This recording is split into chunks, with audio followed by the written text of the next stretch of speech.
ओम शांति। 25 मई 2025 अव्यक्त बाप दादा के महावाक्य। ओरिजिनल डेट 4 सितंबर 2005। शिक्षा के साथ क्षमा और रहम को अपना लो। दुआएं दो, दुआएं लो तो आपका घर आश्रम बन जाएगा। आज बाप दादा सर्व बच्चों के मस्तक में प्योरिटी की रेखाएं देख रहे हैं, क्योंकि ब्राह्मण जीवन का फाउंडेशन ही है पवित्रता। पवित्रता की रेखाएं कौन सी है जानते हो? पवित्रता सर्व को प्रिय है। पवित्रता सुख, शांति, प्रेम, आनंद की जननी है। पवित्रता मानव का सच्चा श्रृंगार है। पवित्रता नहीं तो मानव जीवन का मूल्य नहीं। जैसे देखते हो देवताएं पवित्र हैं, इसलिए ही माननीय और पूजनीय है। पवित्रता नहीं तो मानव जीवन को आजकल देख रहे हो। बाप दादा ने आप सभी बच्चों को ब्राह्मण जन्म का वरदान यही दिया, पवित्र भव, योगी भव। जिस आत्मा में पवित्रता है उसकी चाल, चलन, चेहरा चमकता है। इसलिए पवित्रता ही जीवन को श्रेष्ठ बनाने वाली है। वास्तव में आप सब बच्चों का आदि स्वरूप ही पवित्रता है। अनादि स्वरूप भी पवित्रता है। ऐसी पवित्र आत्माओं की विशेषताएं उनकी जीवन में सदा पवित्रता की पर्सनालिटी दिखाई देती है। पवित्रता की रियलिटी, पवित्रता की रॉयल्टी चेहरे और चाल में दिखाई देती है। यह रेखाएं जीवन का श्रृंगार है। रियलिटी है मैं अनादि आदि स्वरूप।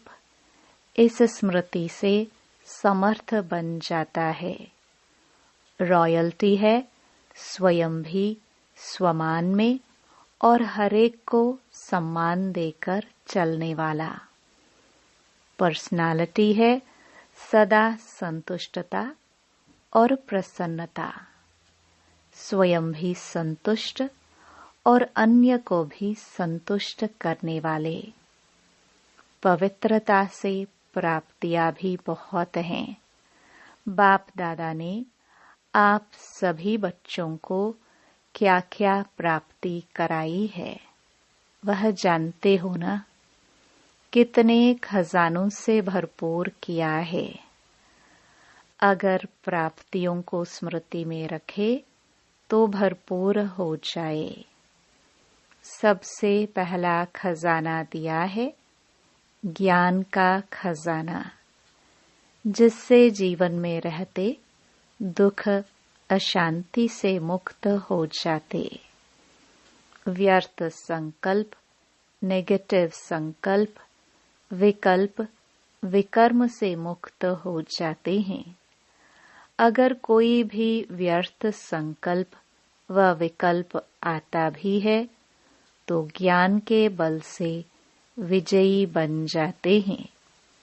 दूसरा खजाना है याद, योग, जिससे शक्तियों की प्राप्ति होती है और शक्तियों के आधार से सर्व समस्याओं को, सर्व विघ्नों को सहज पार कर लेते हैं।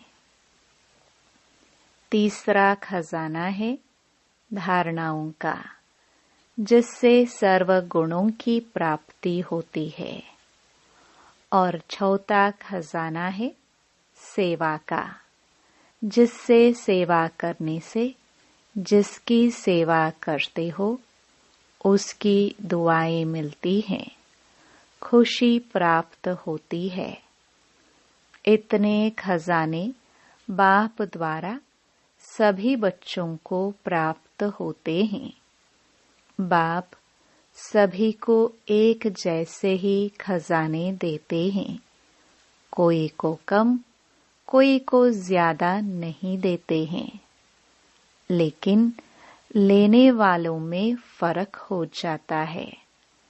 कोई बच्चे तो खजाने को प्राप्त कर खाते पीते मौज करते और फिर मौज में खत्म कर देते हैं, और कोई बच्चे खाते पीते मौज करते जमा भी करते हैं, और कोई बच्चे कार्य में भी लगाते लेकिन बढ़ाते जाते हैं। बढ़ाने की चाबी है खजाने को स्व के प्रति और दूसरों के प्रति यूज करना।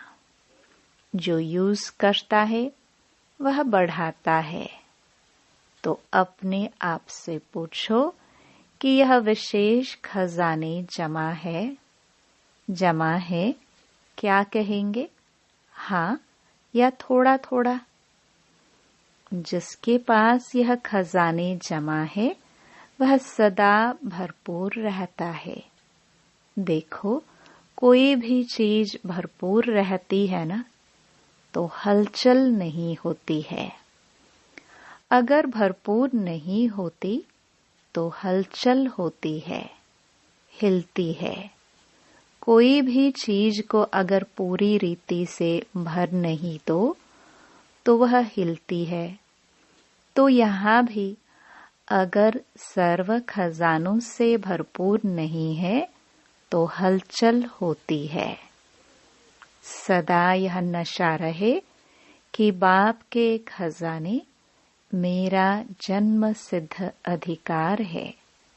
बाप ने दिया, आपने लिया, तो सब खजाने किसके हुए?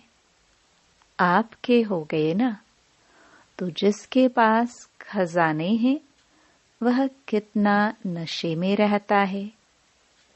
जैसे छोटा सा राजा का लड़का राजकुमार होता है, पता भी नहीं होता है कि बाप के पास क्या क्या खजाना है, लेकिन नशा रहता है कि बाप के खजाने मेरे खजाने हैं, और खजाने की खुशी में रहता है। अगर खुशी कम रहती है तो उसका कारण क्या होता है? बाप ने तो खजाने दिए हैं, सुना, लेकिन एक है सुनने वाले, दूसरे है समाने वाले। जो समाने वाले हैं वह नशे में रहते हैं। आज नए नए बच्चे भी आए हैं। बाप दादा आप लक्की बच्चों को आप सबके भाग्य की मुबारक दे रहे हैं। अपने भाग्य को पहचाना है। परमात्म प्यार, अविनाशी प्यार, जो सिर्फ एक जन्म नहीं चलता, अनेक जन्म सदा ही प्यार कायम रहता है। क्योंकि यह जो समय चल रहा है, यह समय भी संगम युग, भाग्यवान युग है।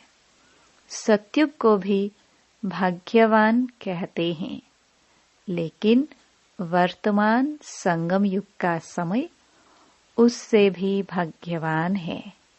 क्यों? इस संगम युग में ही बाप द्वारा अखंड भाग्य का वरदान वर्षा प्राप्त होता है। तो ऐसे संगम युग में, भाग्यवान समय में आप सभी अपना भाग्य लेने के लिए पहुंच गए हो। बाप दादा बच्चों को बहुत एक सहज पुरुषार्थ की विधि सुनाते हैं। सहज चाहते हो ना, मुश्किल तो नहीं चाहते हो ना। इन बच्चों को, पुरानों को तो भाग्य की सहज विधि मिल गई है, मिली है ना, सबसे सहज। और कुछ भी नहीं करना, सिर्फ एक बात करना। एक बात तो कर सकते हो ना, हाँ करो या ना करो, कहो हाँ जी, तो सबसे सहज विधि है। अमृत वेले से लेके सबको जो भी मिले उससे दुआएं लो और दुआएं दो।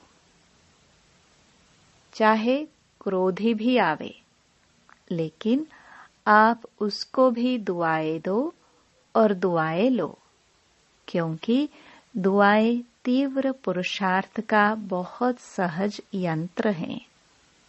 जैसे साइंस में रॉकेट है ना, तो कितना जल्दी कार्य कर लेता है। ऐसे दुआएं देना और दुआएं लेना, यह भी एक बहुत सहज साधन है आगे बढ़ने का। अमृत वेले बाप से सहज याद से दुआएं लो और सारा दिन दुआएं दो और दुआएं लो। यह कर सकते हो? कर सकते हो तो हाथ उठाओ। कोई बद्दुआ दे तो क्या करेंगे? आपको बार बार तंग करे तो? देखो, आप परमात्मा के बच्चे, दाता के बच्चे, दाता हो ना, मास्टर दाता हो, तो दाता का काम क्या होता है? देना। तो सबसे अच्छी चीज है दुआएं देना। कैसा भी व्यक्ति हो, लेकिन है तो आपका भाई बहन। परमात्मा के बच्चे तो भाई बहन हो ना, तो परमात्मा का बच्चा है, मेरा ईश्वरीय भाई है, ईश्वरीय बहन है। उसको क्या देंगे? बद्दुआ देंगे क्या? बाप कभी बद्दुआ देता है? देगा? देता है? हाँ या ना? हाँ ना करो, बहुत खुश रहेंगे। क्यों? अगर बद्दुआ वाले को भी आप दुआ देंगे, वह दे ना दे, लेकिन आप दुआएं लेंगे तो दुख क्यों होगा?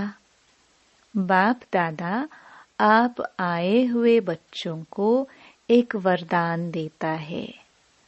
वरदान याद रखेंगे तो सदा खुश रहेंगे। वरदान सुनाए? सुनेंगे? वरदान है, अगर आपको कोई दुख दे तो भी आप दुख लेना नहीं। वह दे, लेकिन आप नहीं लेना, क्योंकि देने वाले ने दे दिया, लेकिन लेने वाले तो आप हो ना। देने वाला लेने वाला नहीं है।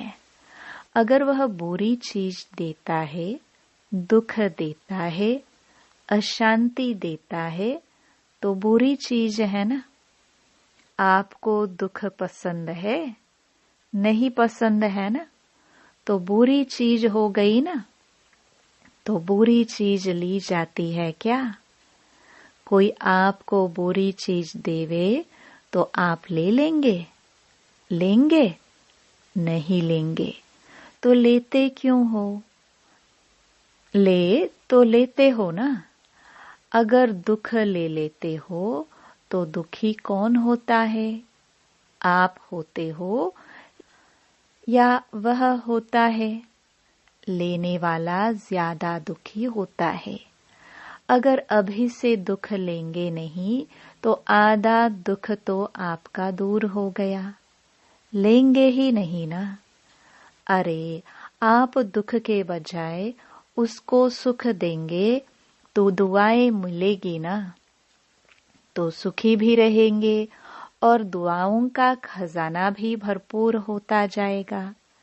हर आत्मा से कैसी भी हो, आप दुआएं लो, शुभ भावना शुभ कामना रखो। कभी कभी क्या होता है, कोई ऐसा काम करता है ना, तो कोशिश करते हैं शिक्षा देने की। इसको ठीक कर दो, शिक्षा देते हो। शिक्षा दो, लेकिन शिक्षा देने की सर्वोत्तम विधि है कि क्षमा का रूप बनके शिक्षा दो।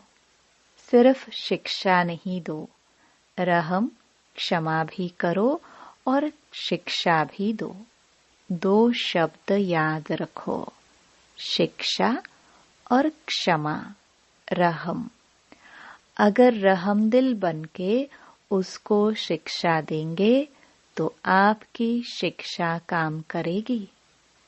अगर रहम दिल बनके नहीं देंगे तो शिक्षा एक कान से सुनेंगे, दूसरे कान से निकल जाएगी, शिक्षा धारण नहीं होगी। ऐसे है ना, अनुभव है। आप भी किसका शिक्षक तो नहीं बन जाते। शिक्षक बनना जल्दी आता है, लेकिन क्षमा करना दोनों साथ साथ चाहिए। अभी से रहम करने की विधि है शुभ भावना शुभ कामना। जैसे कहते हैं ना, सच्चा प्यार पत्थर को भी पानी कर देता है। ऐसे ही क्षमा स्वरूप से शिक्षा देने से आपका कार्य जो चाहते हो, यह नहीं करे, यह नहीं हो, वह प्रत्यक्ष दिखाई देगा।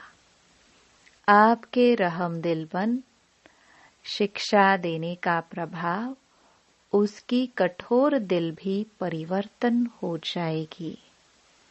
तो क्या वरदान मिला? न दुख देना न दुख लेना। पसंद है तो अभी लेना नहीं, गलती नहीं करना। जब बाप दुख नहीं देता तो फॉलो फादर तो करना है ना, कर रहे हैं। कभी कभी थोड़ा डांट देते हो, डांटना नहीं, रहम करो, रहम के साथ शिक्षा दो।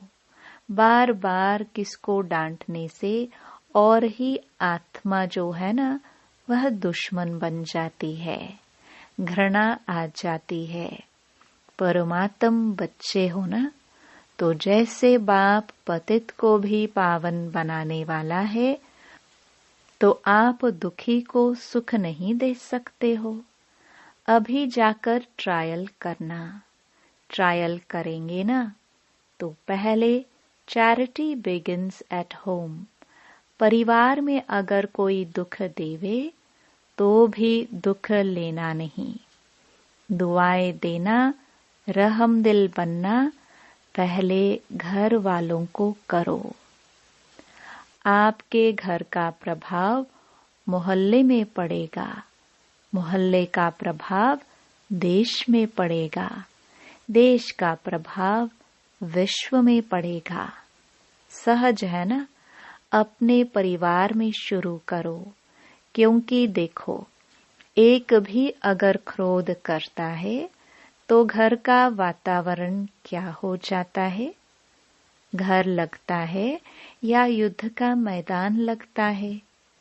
उस समय अच्छा लगता है? नहीं लगता है ना। आप लोगों के लिए भी है। आज VIPs के साथ मधुबन वाले समर्पित भाई बहनें भी सामने बैठे हैं। अपने अपने साथियों से, अपने अपने कार्यकर्ताओं से न दुख लेना न दुख देना, दुआएं देना और दुआएं लेना। अगर आप अधिकार से ऐसे समय पर भी दिल से मेरा बाबा कहेंगे, परमात्मा बाबा, मेरा बाबा, तो कहावत है कि भगवान सदा हाजिर है। अगर आपने दिल से अधिकार रूप में ऐसे समय पर मेरा बाबा कहा तो बाप हजूर हाजिर हो जाएगा।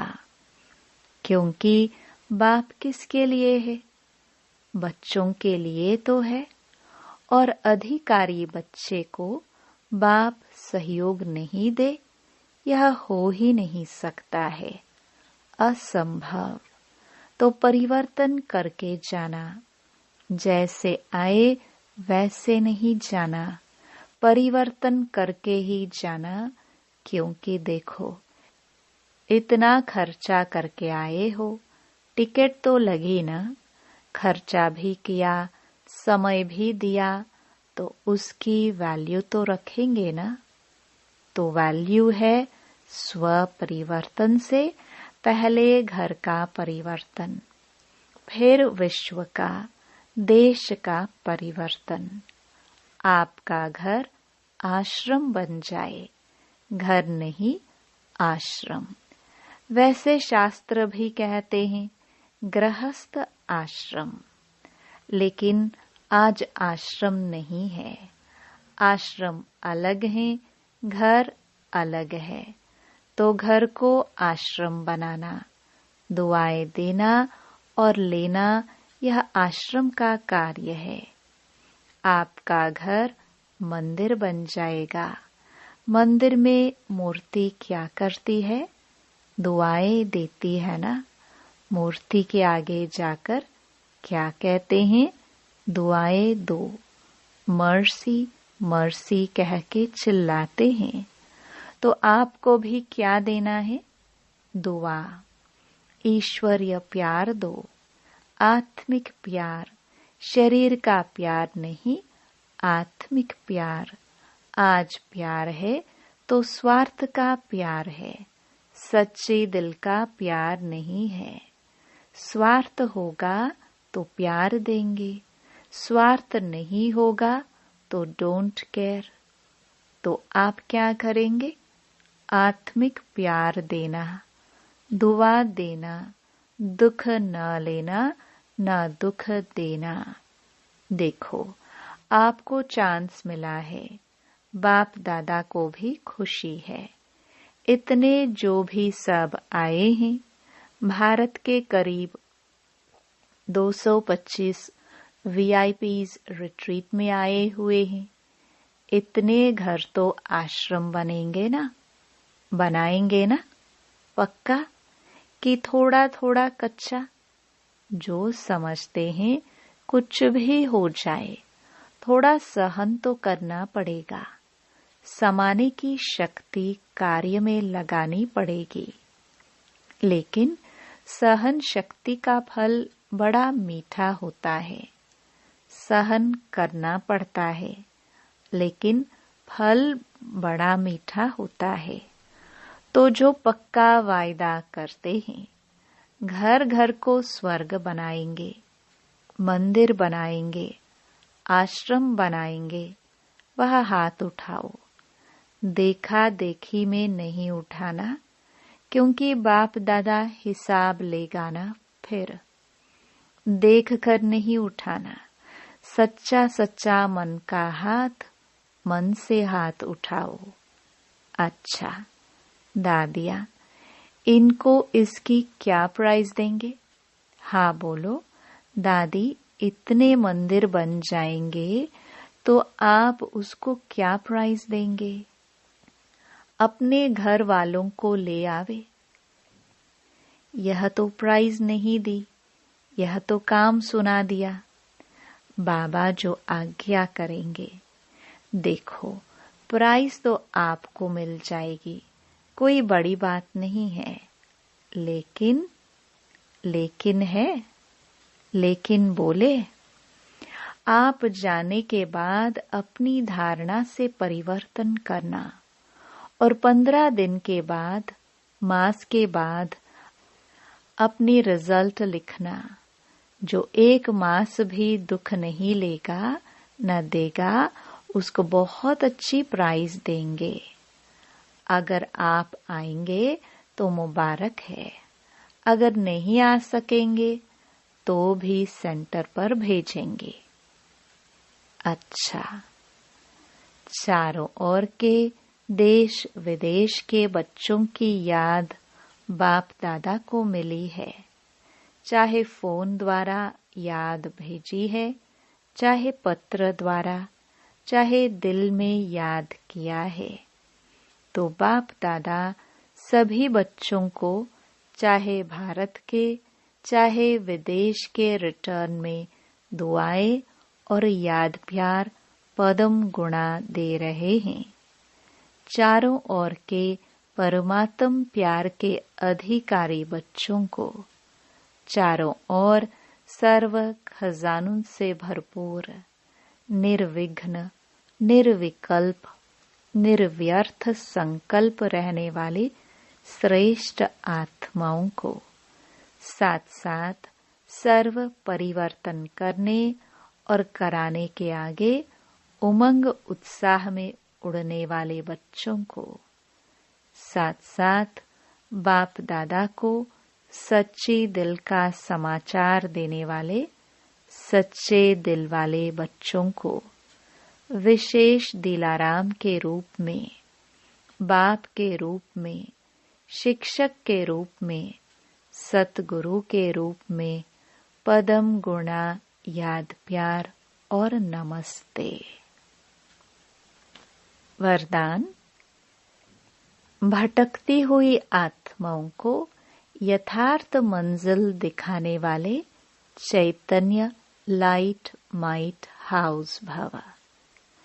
किसी भी भटकती हुई आत्मा को यथार्थ मंजिल दिखाने के लिए चैतन्य लाइट माइट हाउस बनो।